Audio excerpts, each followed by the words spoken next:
Okay, another day. We're working on Trombone inner slide tubes. This is my nice, cool little crate. I'm very proud of this. The way it works is we have 3D printed inserts that are like Legos, and they stack and hold everything nicely in place. And this is just for getting back and forth to our chrome platers. I'm using them right now, just as they're coming off the draw bench, but we'll use these to transport to our chrome plate, which will be really nice. I'm gonna make some lids for them and foam padding and stuff. But they're pretty sweet so far. So yeah, so drawing inners is there's a real learning curve to it. Real learning curve. Checking, sorry. The reason these are so tricky is one, they're nickel silver. Two, they are very thin. It's about 0.11 thickness through this section and only a little bit thicker here. So it's very thin and it's nickel silver, which is such a bitch in general. We're getting the process down, we're figuring it out, and it's not too bad once we get kind of the lay of the land here. So these are the blanks. So this is, look how clean it is. This is 5/8 diameter, 025 wall, 18% nickel, 792 I believe. Or 770 for the tube alloy. It's really nasty stuff. 18% nickel is really aggressive, but it's really hard, and that's what you want for an inner slide tube. This material, we buy it in like 6-foot lengths, and I chop it up. These are 16 inches. So you can see the mark there. That's where we stop for our stocking. We use a thicker material so that the end product is really, really, really hard, so that way it'll be more resistant to bending and, you know, moving over time. You can make these out of a thinner material like this. This is 020, the same 5/8 but an 020, but you don't get as good of a result. It doesn't draw nearly as nice, and sometimes you'll bunch up on the stockings because you can see the transition in thickness. So this is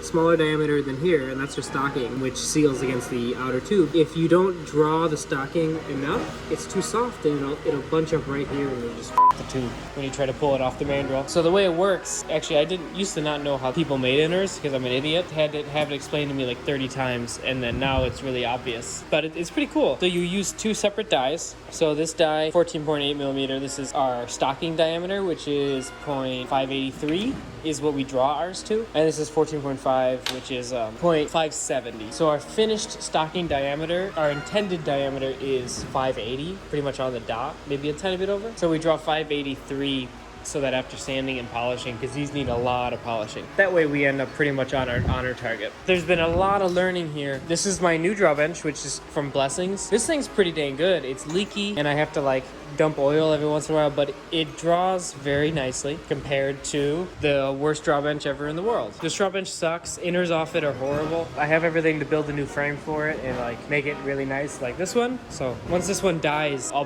rebuild that one, and then I'll get the cylinder rebuilt on this one, because you'll see in a minute this one likes to leak. So we're just working through these. Let's talk about what matters when drawing an inner slide tube. First and foremost, how you anneal the metal matters. I still haven't figured this out completely. I'm actually annealing some right now, just testing out some new stuff. Pretty much all the issues that I've had so far, I think, come down to the annealing. Most of the times, manufacturers will buy pre-annealed tube that comes annealed from the mill, and that's cool, but I don't trust it for a second, because the tolerance ranges on the tubes coming from mills, and all material from mills, are pretty wide open. And when you buy a tube, you order it in a half hard or full hard or soft anneal state. What does soft anneal mean to those people? My experience with heat treating is it's like an art more than a science. I really just don't trust other people to do it. Dave!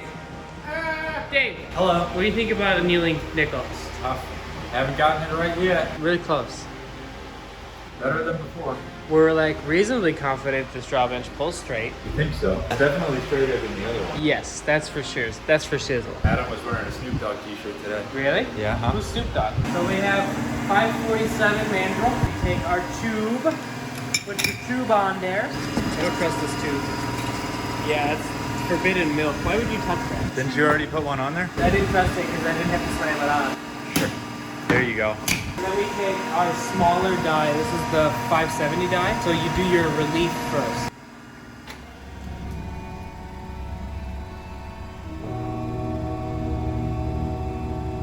Make sure you get the water. We draw up until our mark on our tube for the relief, and then we're actually going to pull this die that we just put on there off. Draw it right back off. So we pull it right off. Easy peasy. And then we put our bigger die, our 583 die on. 583. And I like to do this little trick. You go whoop. Yep. And get it in the right You can spot. see the step. Now we have our stacking step. Put our stripping die on. Pull her over.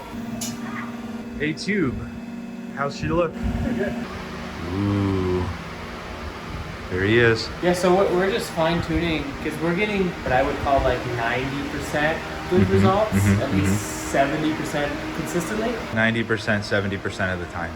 Yes, that's exactly right. And I think the last kind of percent, because we've been talking about this for like 2 weeks, they're only gonna get so straight off the bench because there's so much like fucking bullshit that's just like not controllable. So fun. Look how secure they are. You could throw that off fucking Niagara Falls in a barrel and nothing would happen. Are you gonna load it up with tubes and then throw it off the roof? Yeah, it'd be pretty fun. I figured out, who knew cleaning stuff's important. When you anneal nickel, it gets this really nasty black oxide. You have to pickle it and then you have to scrub the shit out of it inside and outside, and we need a better pickle in general. If you don't take that oxide off, these will draw like garbage. I swabbed these out with lacquer thinner. Swabby. We don't have to lubricate the mandrel really anymore. You get this tiny little bead as you pull it off, but it's better than putting shit in there to mess up the draw. Because like if you put soap in there, it's gonna get caught in there somehow. So that's really important that their tits clean, or else they'll get stuck on the mandrel. Did you show them the oven? Not yet. You wanna say Dave? Hi! Look at all the bales. Look at all the other bales. Look at all the other bales. This is our oven that we use to anneal. It's a glass fusing kiln. I bought it in Colorado at the top of the Rocky Mountains. Very OSHA approved, just like my t-shirt. Someday we'll use this giant oven. Yes. That is a 2025 problem. For now, I like my table too much. So we're trying some annealing stuff. So those tubes that we were just drawing were annealed at 1300 degrees. 2 hours, which works well. Well, the issue is I mixed 2 batches because annealing is so sensitive that I've decided that just so we can get consistent results, one, these are on a wire rack in here. I'm not gonna open it, it's too much work. So they're on a wire rack, they're not touching the bottom of the oven, and we're only doing 20 tubes at a time ever for nickel in the oven, this oven at least. And that way we can control our temperature and actually know what's going on instead of doing 20 tubes one day and 50 tubes another day. And then when you do 50 tubes, everything starts cracking because it's too cold, which has happened so many times. We're doing 20 tubes at a time, and this is gonna be 1300 for 2 hours, which is what I did on half of those tubes. And then I let it cool gradually in the oven overnight. And then the other half of the tubes, I did the cycle and then I took them out when they got 400 degrees. I think we're getting some warpy ones from the second batch that didn't normalize properly. So I put 3 tubes in here, ran the cycle again, and then we're gonna leave them all night to cool down gradually. And then they're gonna be the straightest tubes that anyone has ever drawn in the existence of mankind. Annealing is the secret. If 2 of those tubes draw perfectly straight, I'm gonna try drawing one on the purple bench with the same tube, and I bet you it comes out decent. Not good, but decent. Because annealing is the secret. And these people trusting mills to anneal their tubes for them, well, are missing out. What we should also do is to bake them again after to harden them.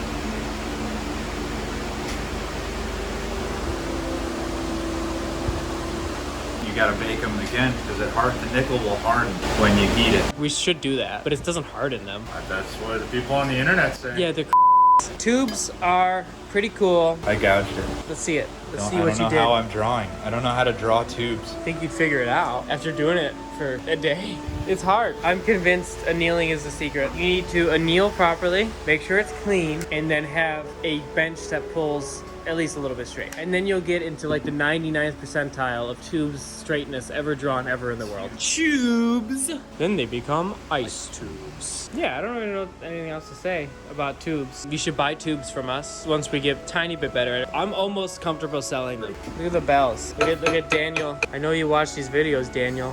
Why didn't you open it up, Daniel? Put a hole in this one. So we will maybe do some video tomorrow when I'm drawing these 3 and see how disappointed I am. They just all like snap. Just snap in half. Colin, blur it out. Blur it out. Blur it out for the impending video. Just put a big picture of Miles' face. Okay, and then you could show this. Just show this. I bought this machine only because of this logo.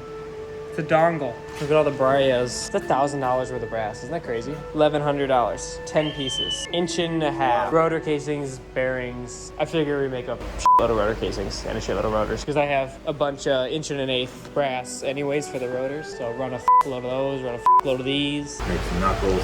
Yeah, knuckles you can do while I'm gone too. That's easy, and you're one with the ball out press. But those are a lot less stressful. I have to get all oily again. I mean, you didn't.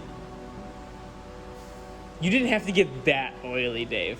You were like, It was kind of fun. you were kind of swimming in it, like. It saved time. Instead of having to pick up the thing and squirt the oil Yeah, in just there, you- strain your hair and get some oil out of it and then put it in the dye. We never even like did a video about getting a Haas. What the heck? It's so much work, and then people like say weird shit and then like are weird. Well, a lot of people were like, why'd you get a TL1? That's like the fucking most basic Haas. It's like, well, look at my fucking floors and then look what my door used to be. I mean, we have no need for it. This does like, it's all we need. But like, look at this fucking thing. You can't blur it out, Colin, except for the penis. This thing fucking rocks. We can show some of the parts. We made these on the new lathe. These parts. Ooh. Blur that out. You can't have. Look can't at show the that. bamboo. Ooh. Oh yeah, that one still has the oil on it. Look at the surface finish. You can see the rainbow on the camera. The new machine gets such a good finish that these parts, if you hit them on Red Rouge, like, there it is. This part was off the machine and just hit on Red Rouge, and it's shinier than anything off of my Omniturn ever was. The only thing is there's a tiny little bit, see that line in the middle? Yeah, the wave in the middle. That's just from the toolpath change, like the G03 meets G03. I couldn't get any way to get rid of it, but it goes away once you trip it. Are you fucking... It's like just a change in the light kind of deal. It's crazy. Can you fucking drink? What else is cool? Oh, main tuning slide blank sample. Wow. Seamed. Wow, seamed main tuning slides. Oh yeah. Handslide receivers with the accent. Oh yeah. Decorative Oh yeah, mini leafs crook guard. for the handslide crook guards. Oh, that's probably the most fun one. What the did you do? Probably touch the drawbench. These are bell These are top perfectly tubes. drawn. Can't draw two more perfect than this. That's true. Because this was machined. Pretty cool. More ferrule. We got all the ferrules. We got labels. Okay, that's probably it. Bye-bye.